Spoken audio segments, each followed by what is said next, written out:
이 시간은 홍성 홍원침례교회 이문용 목사님의 말씀을 전해드립니다. 오늘은 역대하 35장 20절에서 27절 말씀을 가지고 믿음의 정상에 설 때까지 이런 제목으로 잠시 말씀을 나누겠습니다. 주님께서는 처음부터 말씀하셨습니다. 나를 따라오는 길은 믿음의 좁은 길이다. 십자가를 지고 나를 따르는 길이다. 서 있는 자리는 다 달라도 우리는 산 정상에 오를 때까지, 믿음의 정상에 설 때까지 계속 가야 합니다. 우리 믿음 생활의 정상은 하나님 앞입니다. 주님께서 이렇게 말씀하신다면 좋겠습니다. 하나님 앞에 섰을 때에 잘하였도다 착하고 충성된 종아, 수고하고 애썼구나, 많이 수고했구나. 아마 우리의 모든 수고와 피로와 이미 풀려버린 다리일지라도 감격적이고 기쁘고 참 풍성한 은혜의 순간을 우리는 만나게 될 것입니다. 우리는 오늘 본문에서 믿음의 산, 신앙의 산을 아름답게 올랐던 한 인물을 만나게 됩니다. 요시아라는 왕입니다. 유다 왕국의 16대 왕으로서 종교개혁과 신앙 회복을 이끈 선한 왕입니다. 8세의 어린 나이에 왕위에 올라 성전을 정결케 하고 유월절을 회복하고 하나님 말씀을 쫓아서 온갖 우상을 철폐하는 등 신앙개혁을 통해서 유다 백성의 신앙을 회복시키는 데 큰 영향을 끼쳤던 손꼽히는 믿음의 왕입니다. 그런데 오늘 본문이 기록하고 있는 그의 마지막은 너무나도 안타깝습니다. 그토록 믿음으로 살았던 요시아가 마지막 순간 하나님의 뜻을 놓치고 전쟁터에서 안타까운 생을 마감하고 있습니다. 그리고 그의 사후에 유다는 내리막골로 내려가다가 회복되지 못하고 바벨론에게 멸망하고 말았습니다. 여전히 요시아는 성경이 기록하고 있는 대로 그의 조상 다윗의 길로 걸어갔던 정직하고 선한 왕입니다. 그러나 그의 생애는 우리에게 이렇게 질문합니다. 너는 믿음의 정상에 설 때까지 무엇을 붙들고 살아가겠느냐? 우리는 무엇을 붙들고 살아가야 할까요?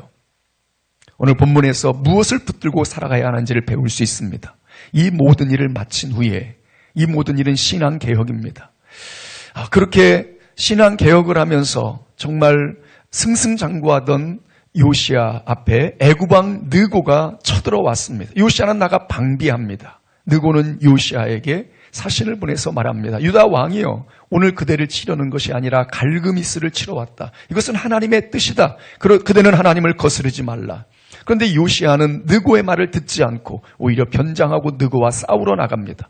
그리고 활에 맞아 중상을 입고 급히 병거를 타고 예루살렘에 돌아왔으나 죽고 만 것입니다. 요시아 왕은 무엇을 놓쳤을까요?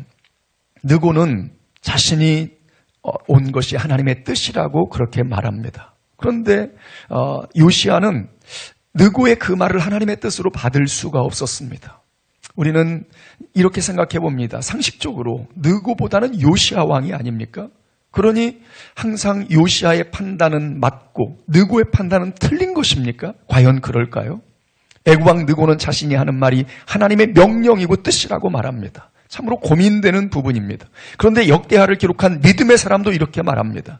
요시아가 하나님의 입에서 나온 느고의 말을 듣지 않았다. 요시아에게 열정이 부족했던 것이 아닙니다. 지금까지 살아온 그의 삶의 업적과 하나님 앞에서의 그 풍성한 열정과 뜨거움이 부족했던 것이 아닙니다. 그런데 그는 마지막 이 순간에 하나님의 뜻을 묻지 않았습니다. 신앙의 길에서 벗어나는 가장 위험한 순간은 이젠 안 물어도 된다고 생각할 때입니다. 말씀을 벗어나 내 생각으로 온 열정을 다해 달릴 때 어떤 일이 발생할까요? 열심도 중요하지만 하나님의 뜻을 분별하는 것은 훨씬 더 중요합니다. 하나님 앞에서 살아가는 것, 마지막까지 하나님의 뜻을 물으며 우리는 살아가야 되는 것입니다. 일반적으로 하나님의 뜻을 분별하는 방법은 하나님의 말씀, 그리고 묻고 기도하는 것, 공동체의 조언이나 신앙 멘토의 도움, 내면의 소원이나 평안함, 환경, 이런 것들을 꼽습니다. 그런데 정말 더 중요한 것이 있습니다. 무엇일까요? 마지막까지 꼭 붙들어야 하는 것, 하나님의 뜻을 끝까지 지키기 위해서 붙들어야 하는 것, 그것은 바로 겸손입니다. 아마 요시아 왕은 이렇게 생각했을 것입니다. 내게 말하는 하나님의 뜻 운운하는 저 사람은 이방의 왕 느고이고 나는 하나님의 백성의 왕, 그렇게 개혁까지 했던 왕 요시아고 누가 더 옳은가? 자신이 너무나도 하나님과 가깝다고 생각했던 그것이 오히려 독이 된 것은 아닐까요? 교만은 초신자, 믿음이 약한 사람, 열심이 없는 사람에게서는 좀처럼 찾기 어렵습니다. 오히려 오래된 신자, 믿음이 크다고 자타가 공인하는 사람, 열심히 있는 사람, 교회에서 더 더 오래 다녀서 직분을 가지고 있는 사람들, 요시야 같은 이들이 특히 더 주의해야 할 신앙의 치명적인 독이 바로 교만입니다. 본문의 요시야는 전쟁에 나갈 때 자신만의 특별한 방법을 사용합니다. 변장하고. 자신만의 노하우였을까요? 오랜 경험과 전쟁에 숙달된 장소로서 자신이 왕이라는 사실을 숨기고 병사처럼 변장하고 전쟁에 나가면 문제없을 것이라고 생각했을까요? 하나님 앞에서 겸손을 잃는 순간 스스로 하나님의 보호를 떠나는 것입니다. 믿음의 정상에 가까울수록 우리는 더욱더 낮아지기를 힘써야 되겠습니다. 경험과 지식과 성취에 빠져들지 말고 끝까지 겸손할 수 있기를 축복합니다.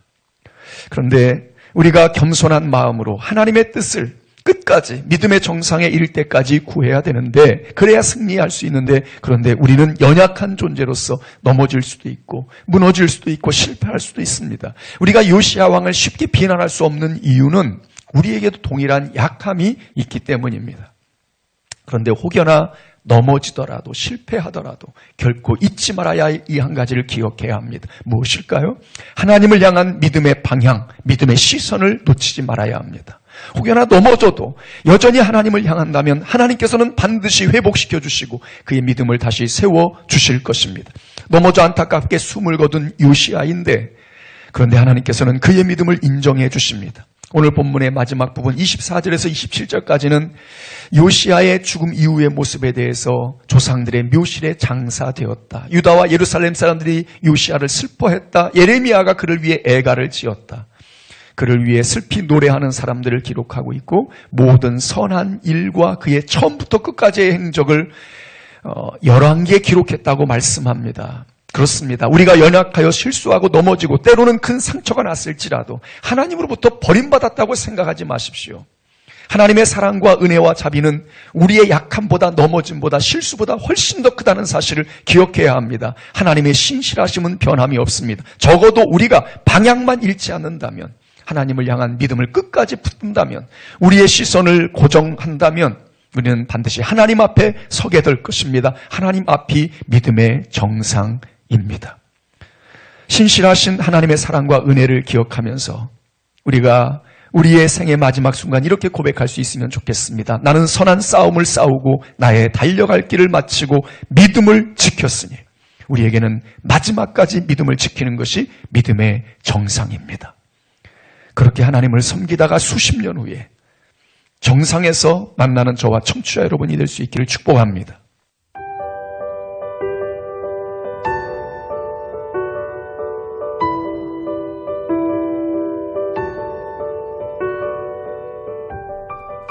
오늘의 은혜로, 오늘은 홍성 홍원 침례교회 이문용 목사님의 말씀을 전해드렸습니다. 오늘 말씀은 대전 CBS 홈페이지를 통해 다시 들으실 수 있습니다.